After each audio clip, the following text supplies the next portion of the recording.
in which we're looking for the Grail, and the Grail is somehow consciousness, right? It's somehow redemption, right? It's somehow a deeper way to live. It's a better way to live, right? It's an element of joy. It's part of something which is very powerful, right? Right? We're seeking the Grail. We're seeking the Holy Grail. The initial image of seeking the Holy Grail is the search for the Ark of the Covenant. But what is it? What does it mean? What do the words mean? Right? You know, Thucydides. Remember Thucydides and Peloponnesian Wars? Everyone ever read that? But there's a rule in my class. When I mention a book and you haven't read it, but you know, we kind of want to create an air of sophistication here, right? So just lie. Okay, so let me just try that one more time. Okay, here we go. Remember Thucydides and the Peloponnesian Wars? Yeah, totally. Oh my God, what a crowd, okay? So he's got this wonderful, thank you very much. He's got this wonderful idea. He says, when words lose their meaning, culture collapses. Kind of beautiful, right? Right? When words lose their meaning, culture collapses. So often in kind of New Age discussion, words lose their meaning. Love, light, auras, what does that mean? Right? Right? The Raiders of the Lost Ark, the Holy Grail, right? The basic, right, fundamental cultural quest of Western man and woman is the search for the Holy Grail. No one has any idea anymore what it means, right? Which is why we don't know what we're searching for.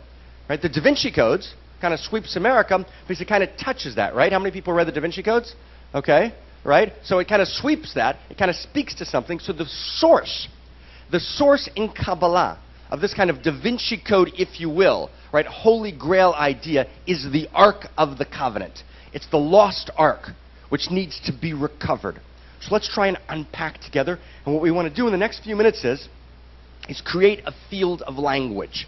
Now we're in meditative mode. Language is alive. The letters in Hebrew mysticism shimmer. Each letter shapes and dances together to form a word, and each word makes a particular erotic movement in order to form a sentence, right, in the languaging of the Zohar itself. So let's watch and let's move and let's weave together. Right? We want to try and recover the Ark. So first is, we're going to go 4 steps. Step 1, what's the Ark about? So I want to give you 3 strange images by way, in Socratic mode, of posing a question. Right? A question. What's a question? The quest I'm on.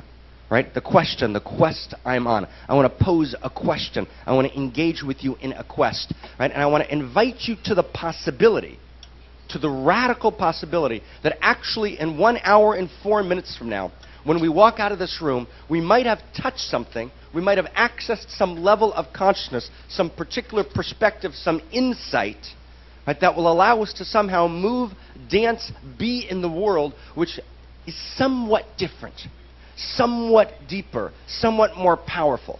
Now, if you don't believe that's true, you should actually leave now. You're actually wasting your time.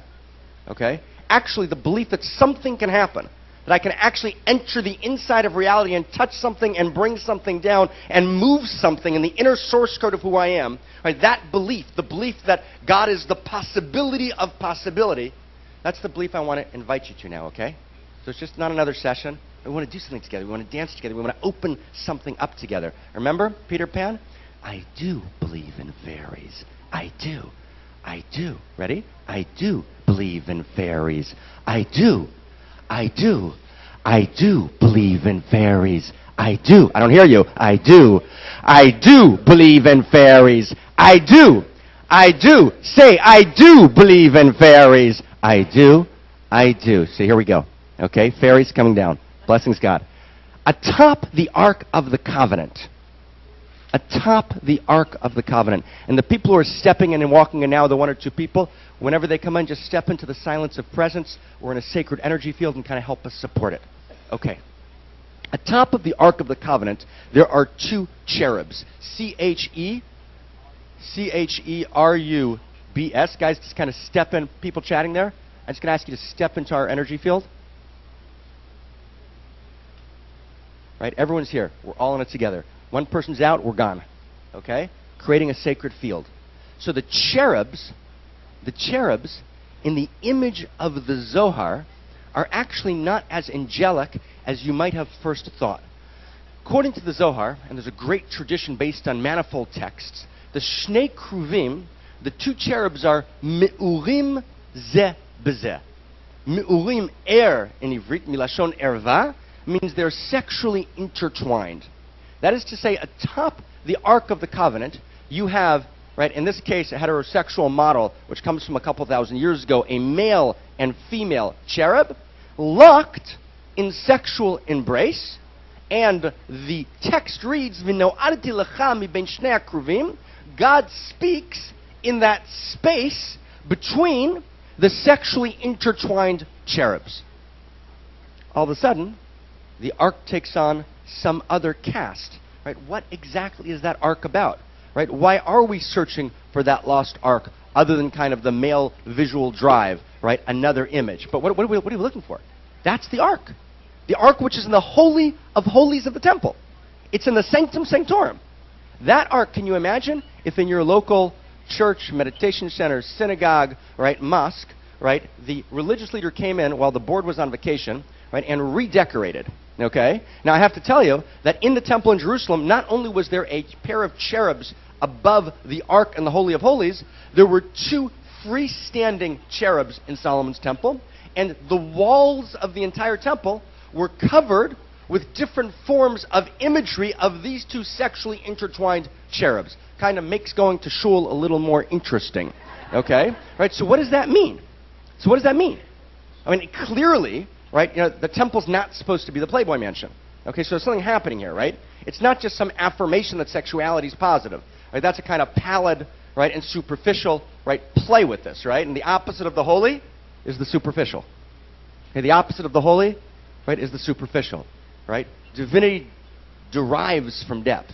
So number two, I'll give you a second image. I'm just going to give you two texts. That's it, just to get a sense of the problematics here. Right? What is this temple? What's the Grail quest? What is the Da Vinci Codes? What is the lost ark that we're seeking? And I want to also invite you to engage in delayed gratification. Right? Because generally, right, when we study Kabbalah, we refuse to say anything until about halfway through. Because there's this kind of need. Tell me something now. Entertain me now. So the Kabbalist says, no. Step inside. Go for a walk with me. Let's trust each other. Let's create sacred space. It'll come down gorgeously. But just breathe. Delay gratification. Okay? We'll get there. Let's frame it. Okay? Let's create a sacred frame. Step two. I want to read you step two, image two, creating the problematic, trying to understand the nature of this lost ark that we're raiding. Step two. In the Talmud, the following legal case is discussed. Okay? And whenever I teach Talmud, I always teach like a little bit of Jewish yoga, because you need some Jewish yoga actually in order to study Talmud. That's important to know. So if I could ask everyone, right, but really with great gravitas and sincereness, to please place your left hand out. How many people here do yoga, by the way? Who do yoga? So this is going to be very helpful to what I'm about to show you, okay? If you could please place your left hand out. Left hand out, left hand, try not to hit anyone. Left hand out. Okay? Now, your thumb in kind of a direct position up. Ready? Now go like this. Yeah! Try it. Yeah. You don't got it yet? Try it one more time. Yeah. One more time. Yeah. That's it. Jewish yoga, the entire thing. I mean, isn't that great? I mean, kind of all those postures and poses. Oh, my God. Right? It's just so easy, right? And now you realize how we've made it through diaspora for a couple thousand years. It's been working well. Okay, so yeah. So the Talmud discusses the following case. Right? A man comes home early from work, and he finds his wife on a bed, completely undressed. And by the bed, says the Talmud in two separate texts, by the bed there are cookies. And the man's about to eat the cookies. And right as he's about to eat the poisoned cookies, he hears a voice coming from the closet, and the voice cries out, "No, they're poison, don't eat them." And he opens the closet door, and there is the milkman, dressed surprisingly similar to his wife. Right? So the Talmud asks the following legal question: is the milkman to be considered an adulterer or not? Clearly, he hasn't been caught in the act, so we have no actual information, but can we assume inductively from the circumstances that he is an adulterer?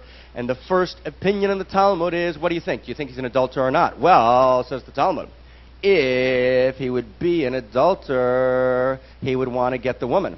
And if he would want to get the woman, the best way to get the woman would be the man should eat the poison cookies. So if he stopped the man gewalt geschrigen from eating the poison cookies, he must be a holy saint who just got lost, couldn't quite find where to put the milk.